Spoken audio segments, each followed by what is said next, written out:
All right, are we good with the quorum? Yes, we are. Great, so I will call the Pickering School Building Committee meeting to order. Roll call, please. Mayor Nicholson, Present. Brian Castellanos, Deb Ruggiero, Present. Diana Tracudis. Everybody could please mute if you're not speaking. There's just a little bit of some feedback. Oh, here's Diana. Hold on, let me let her in. Okay. So, Diana, we were just calling roll. Diana Tracudis, Present. Flory Makua, Present. Jessica Gerardo, Jim Ridley, Present. John Ford, Joe Smart, Present. Karen Miller, Present.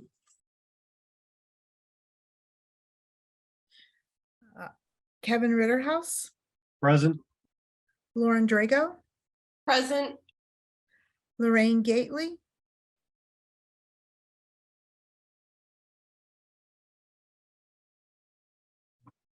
okay, I see you there. Michael Bertino, It just worked. Michael Bertino. I see him on here too. Michael Donovan, Michael Bertino is here. Sorry.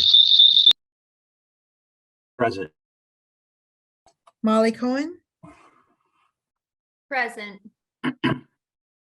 Peter Koulikides, Rich Marlin, Present. Rick Starbird, Present. Stephen Smith,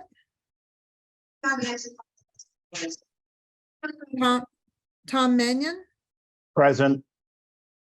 Tom McGee, Wayne Losey.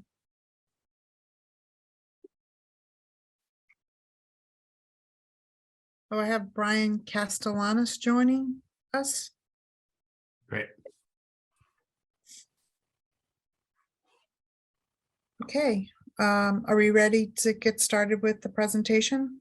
Please go ahead. Yes, yes.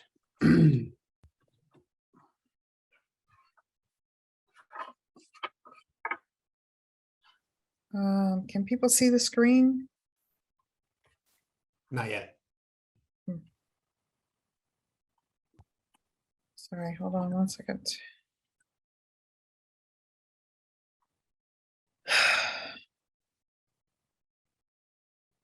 Not sure what's happening.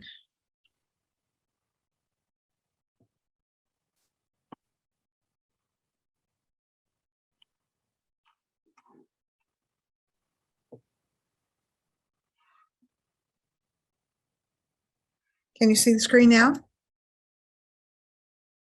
Yep. Okay, great. All right, welcome everybody. I'm going to get this in slideshow presentation and get started here. First on the agenda, we're going to do some administrative actions, approval of the meeting minutes, and give you a quick project budget update. Then we'll give you a quick update from the school committee meeting that was held on the 12th, and a quick overview of the preliminary design program, which I hope everybody had a chance to take a quick look at. And then we're going to ask to approve the submission of the PDP, and then talk a little bit about schedule moving forward.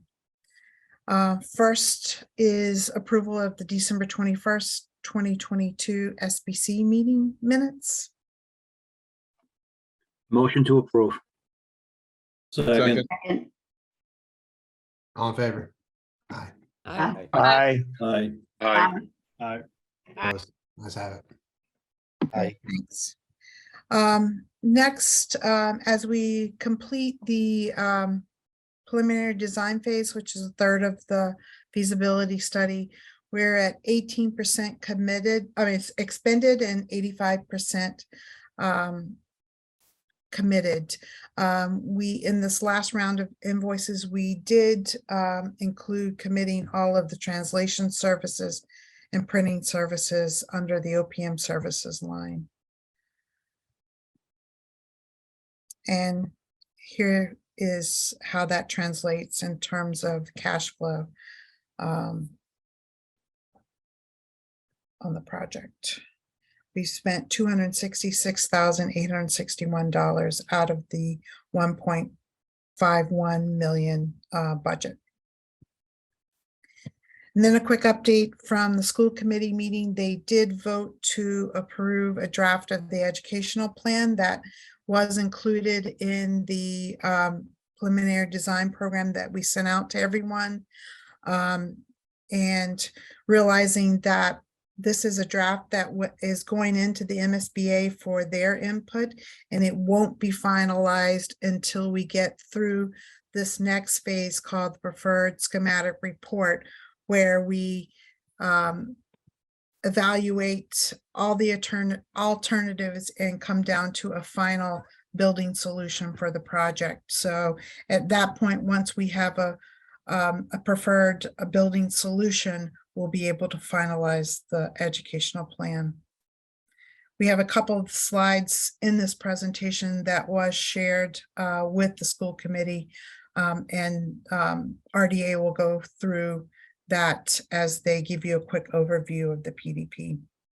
I'm going to turn it over to Steve Watchorn, I believe, to run us through the contents of the preliminary design program.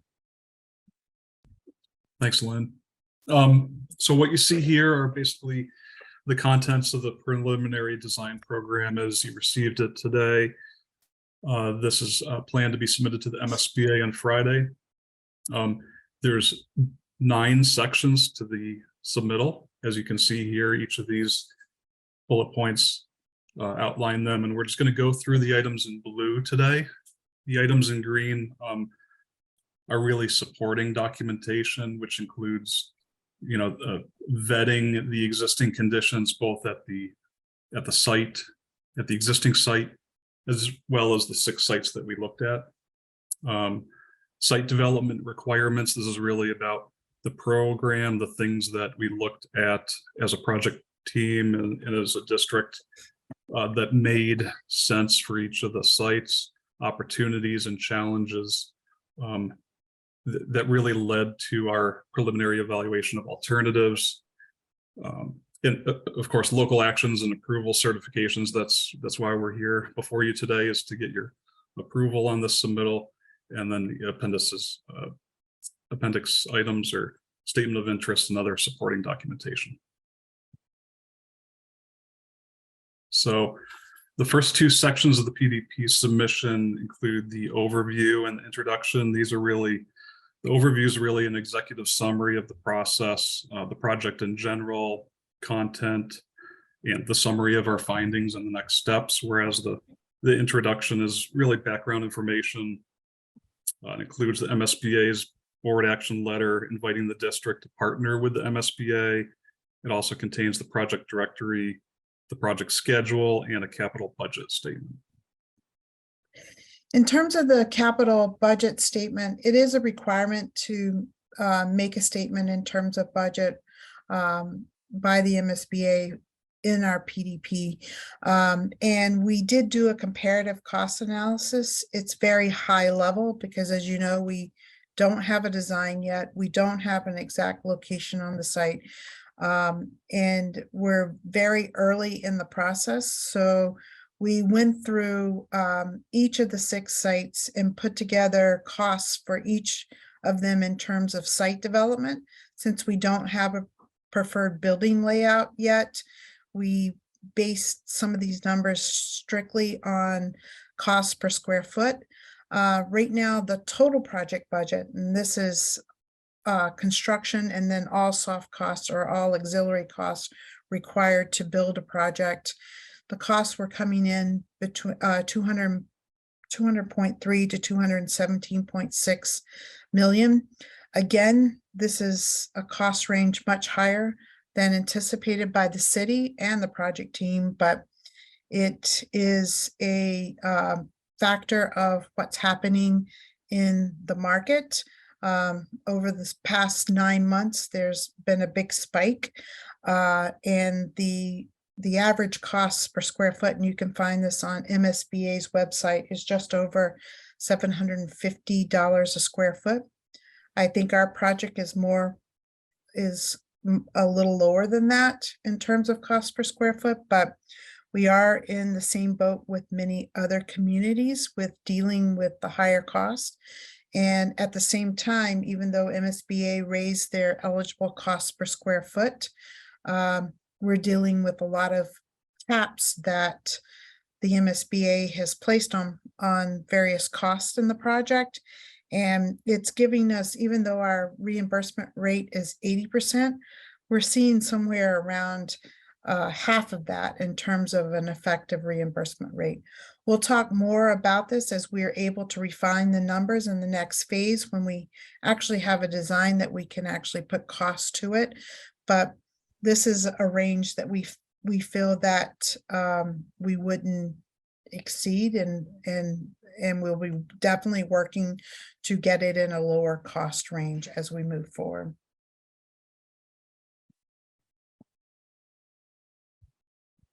Lynn, I just have a quick question about that. Did that number included the PM costs, contingency, design contingency, FF&E?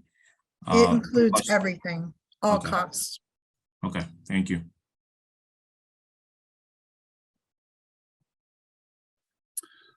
There's a question from Rich Marlin as well. I got one. So as inflation is coming down, has it started hitting construction yet to start reducing those extravagant costs that went on for the last year? Yeah, Is it too early yet? I really feel that we are starting to see it as we're entering this first quarter.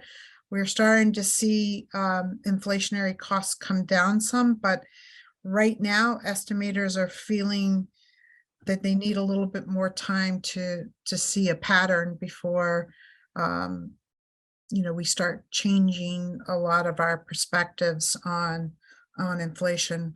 As an example, about 13 projects that had estimates in the first quarter of 2022, when they came for approval before the MSBA in the last quarter, the cost had increased drastically, and many of them had to pull back and reevaluate how they were going to fund the projects, because the cost of the inflation cost had risen so drastically in the 9 months, in between when they originally submitted what their budget would be and when they were ready to get approval from MSBA. So I think we're past that.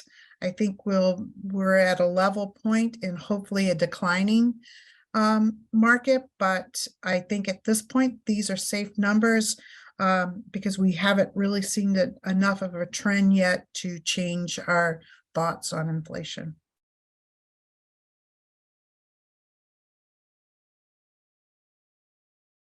Does anyone else have a question?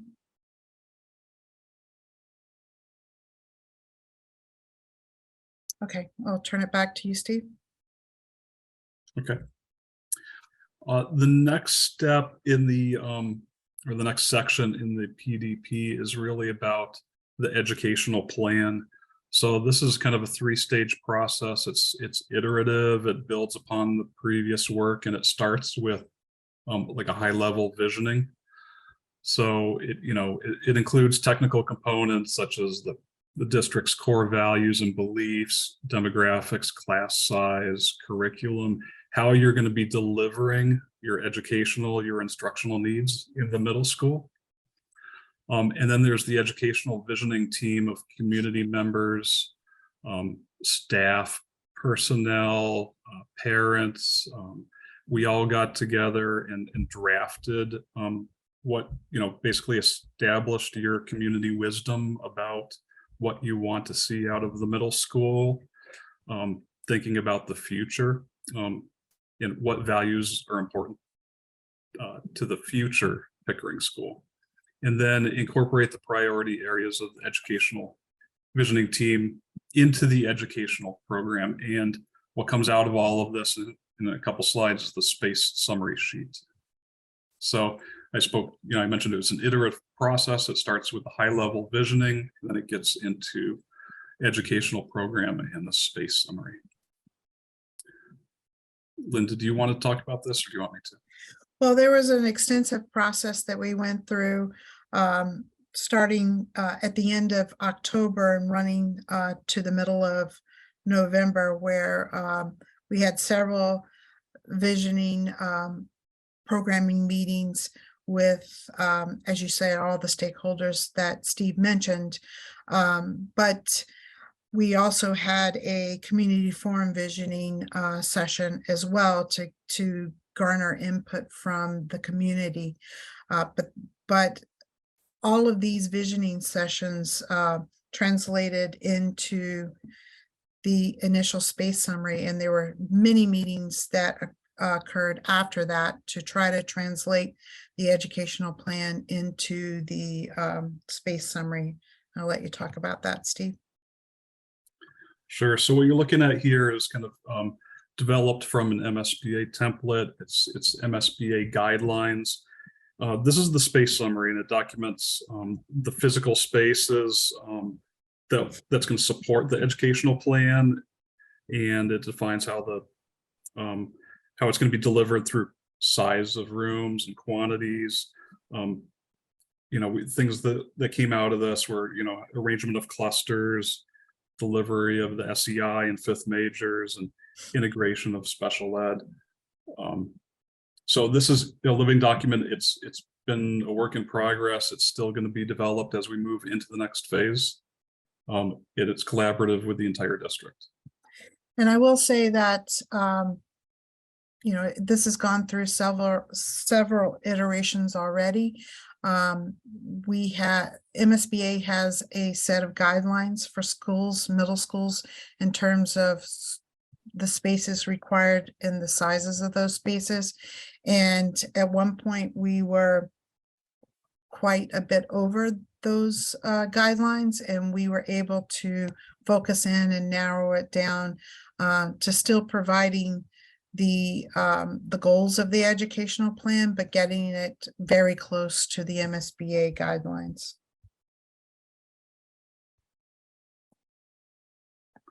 And then, lastly, all the supporting information in the PDP submission gets us to really entering into real design work. We looked at the 6 sites.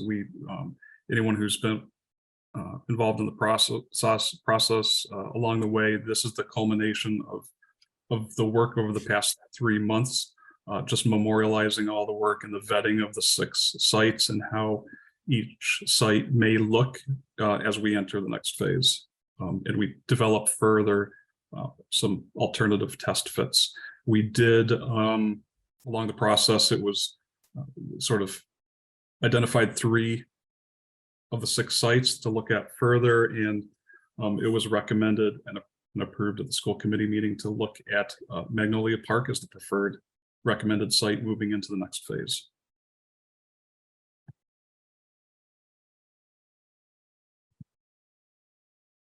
So again, this where we are now are the local actions and approval certification. The reason why we're here is to seek your review comments to today, moving into Friday, and get the committee's approval to submit this to the MSBA on Friday. I'm sure I know that the PDP was late getting to everyone, but hopefully you had a chance to at least look at the executive summary piece of it. And I would say that I doubt anybody's going to read the 1,000+ pages of this, but the executive summary tells the story of what all of the documentation in the PDP is. And for the most part, all the documents are supporting that executive summary. It is the preliminary design program is establishing the outline and goals and objectives of the educational plan.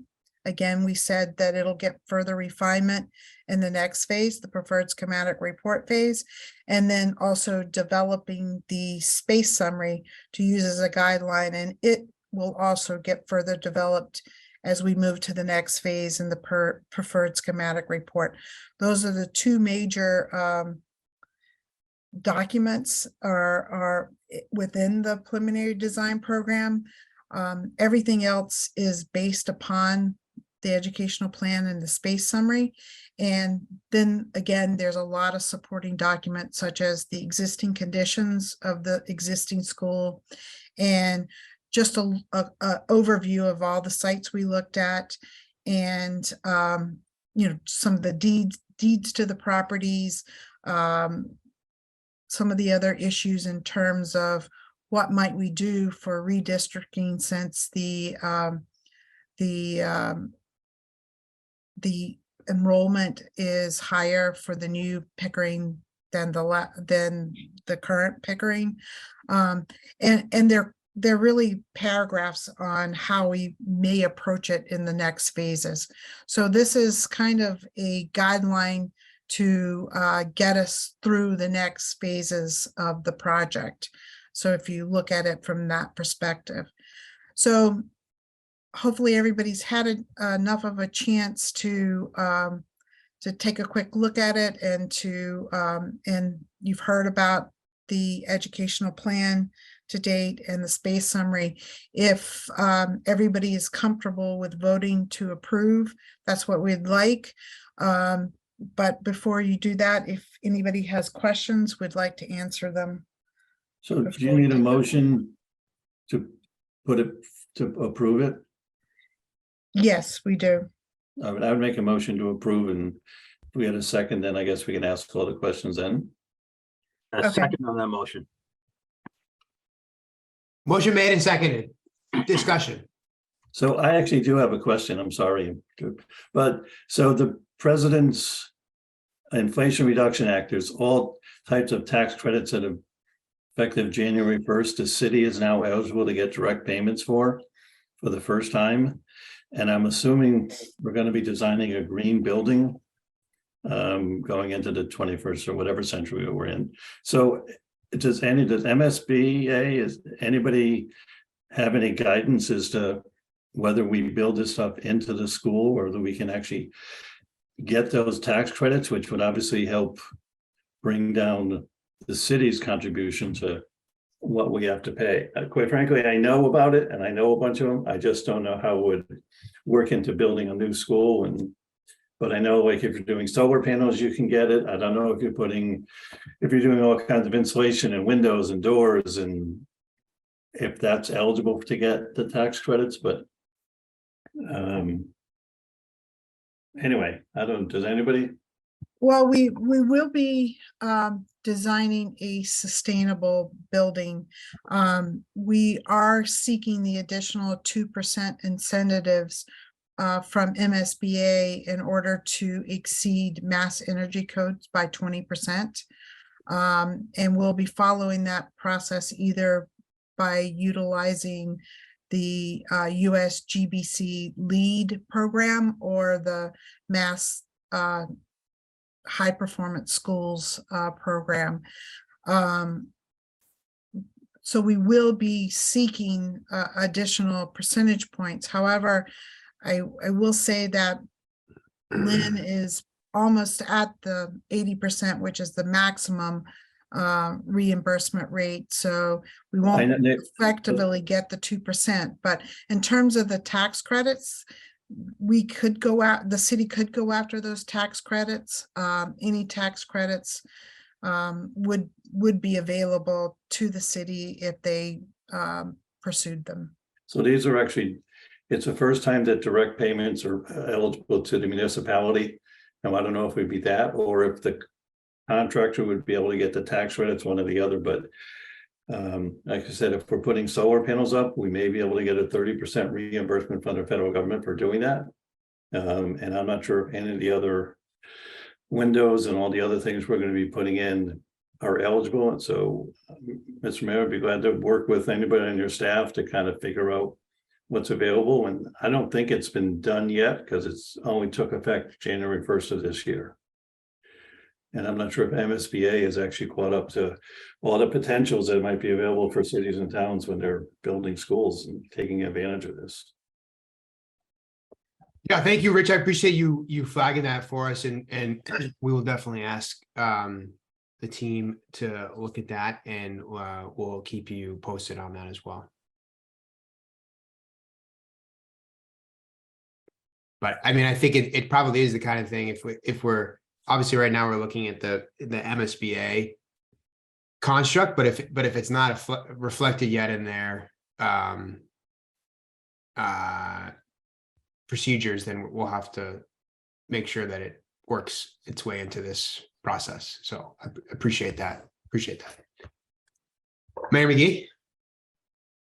Thanks, Mayor Nicholson. I think it's a great question, Rich, and particularly on the city's reimbursement piece, whether or not a lot of the work that's going on would be eligible under the new act that took place that Rich laid out. So I think it's worth exploring to see what our how we can bring our costs down, subject to what the reimbursement is, and Lynn's point on the 80% reimbursement and whether or not would be eligible for the extra percent. Recognizing, and I understand how it works, that 80% doesn't reflect the reality, but is there a way to work through? We're talking about 40% reimbursement, not 80%. And I know there's legislation that'll be filed again relating to these kind of situations. So how can we explore both the 2% you're talking about and maybe some other dollars from the federal side to help us bridge the gap that's obviously more than we anticipated looking at the numbers. So it's a question or a statement, I don't know, but I think it's well worth exploring. I think Rich brings it up, but I think under the circumstances of the increased cost and the ability for us to make this move forward, I think exploring every option and would be very helpful to try and make this as quickly successful as possible. Thank you, Mayor McGee. That's really helpful. And Lynn, feel free to, or anyone from the team, feel free to chime in and add to the response. But I mean, I think those are all great points, Mayor, and we will certainly need to think really hard and explore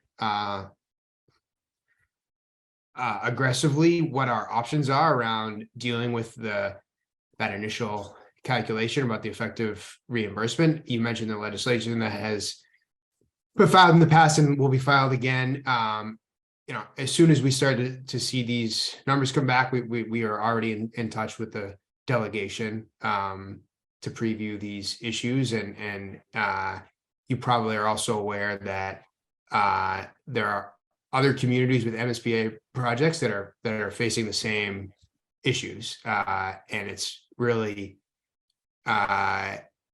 the city. Our team has some thinking to do about where we stand, but I think it's going to be sort of a multi-pronged strategy here. We think about what we can do internally, but we also think about what we're going to ask of the MSBA to sort of appropriately reflect what we're seeing on the ground, and then any other sort of prongs around other sources of financing should be on the table, about pursuing what's available federally and so on and so forth. So this is a serious component of this project, dealing with escalating costs, and we will address it head on. We have to if we want it to come out. So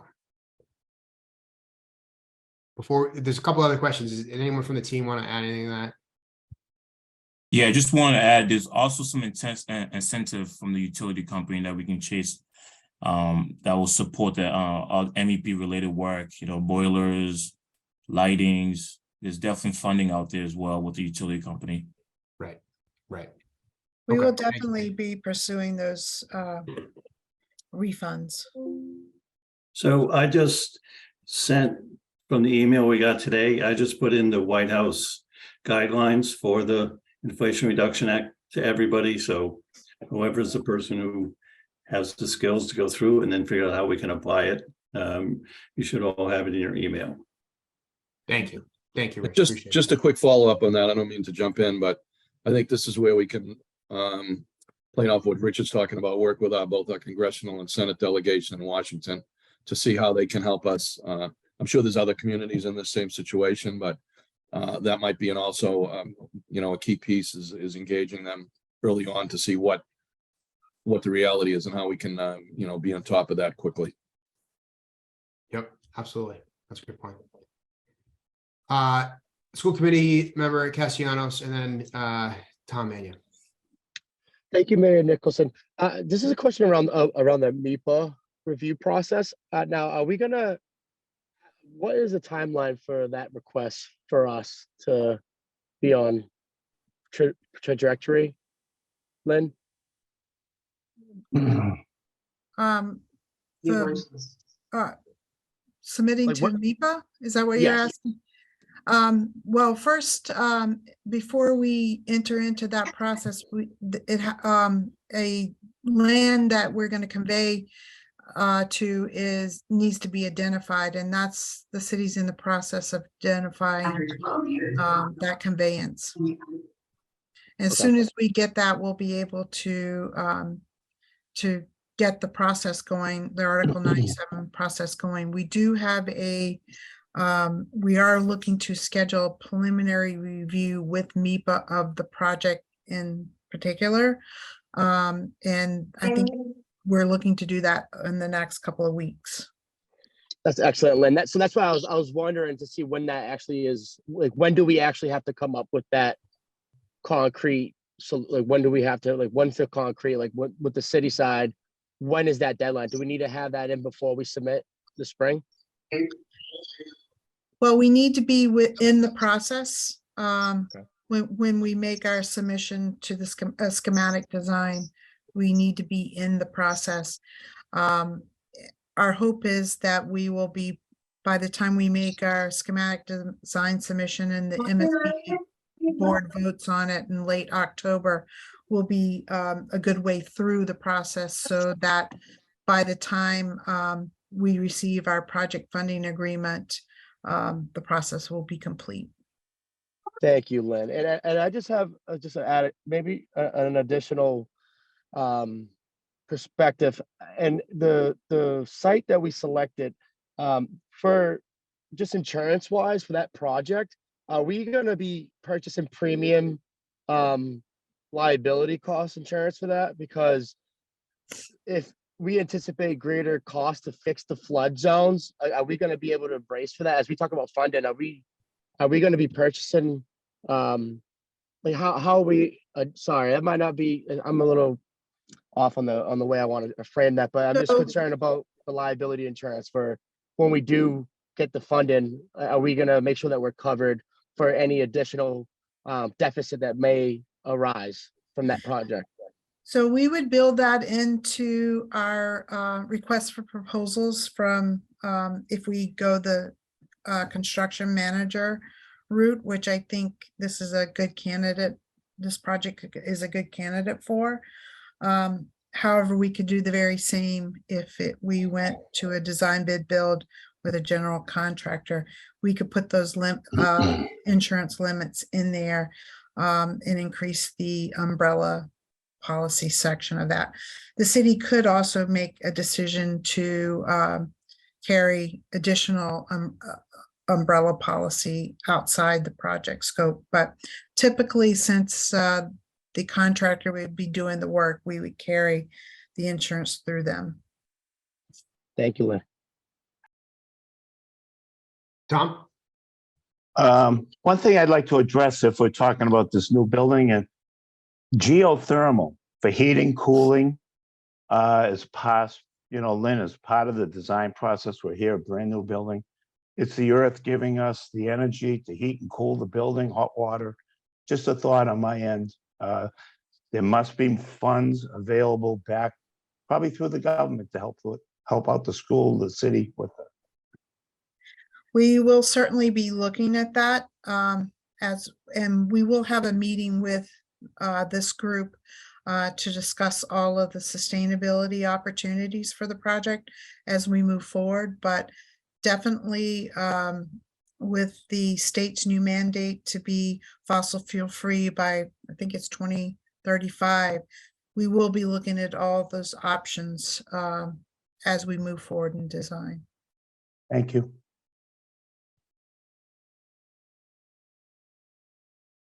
Any further discussion? We have a motion on the table and then seeing no further questions or discussion, why don't we do a roll call? Okay, I have to stop sharing to call the roll. Hold on. Okay, Mayor Nicholson, Yes. Brian Castellanos, Yes. Deb Ruggiero, Yes. Diana Charkudis, Yes. Flori Makua, Yes. Jessica Gerardo, Jim Ridley, Yes. John Ford, Joe Smart, Yes. Karen Miller, Yes. Kevin Ritterhouse, Yes. Lauren Drago, Yes. Lorraine Gately, Yes. Michael Bertino, Yes. Michael Donovan, Yes. Molly Cohen, Yes. Peter Koulikides, Yes. Rich Marlin, Yes. Rich Starbird, Yes. Stephen Smith,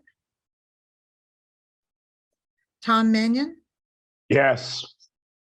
Mayor McGee, Yes. Wayne Lozey. Okay, that's it.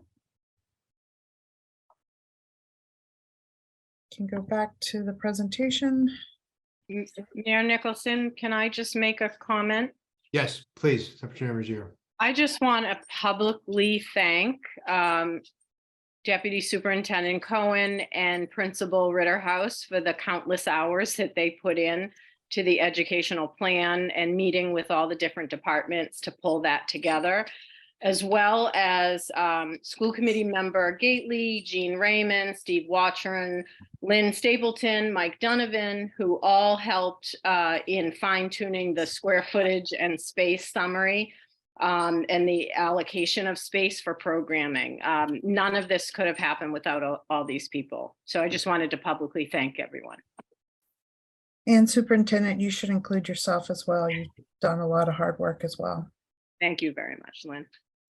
Thank you all. Very, very exciting step for us to move forward. So we much appreciate it for all the hard work. So real quickly, our next meeting is scheduled for February 15th. Unless anybody has any objections to that date. We'll move forward with that. And a quick overview, our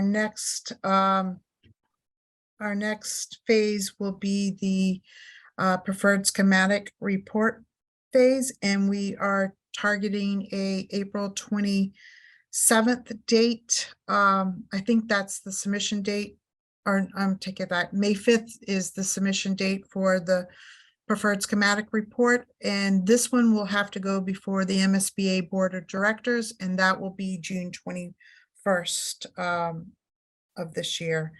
At that point, they will approve the project to move into schematic design, and that's where we really begin to start refining the project and it becoming a real building. That's all I have for tonight. Does anybody have anything else? Wonderful. Well, this was a huge lift to get this all together and comes on the heels of some great work we did at the end of last year to make some important decisions and great suggestions tonight in terms of thinking creatively and taking advantage of these new opportunities. I know there's a lot of interest and appetite for us to be thinking green as we move forward in this process, and we will certainly be doing that. And just want to, thank everybody who worked on this submission as something that we're really excited about, and to all of you for your support and all your efforts as we move through this process. So thank you. Thank you all. And All right. good night. Motion to adjourn, all second, all in favor. All right. Good work, everyone. Thanks. Good night. Good night. Thank Good you. night. Good work. Night, everyone. Yeah.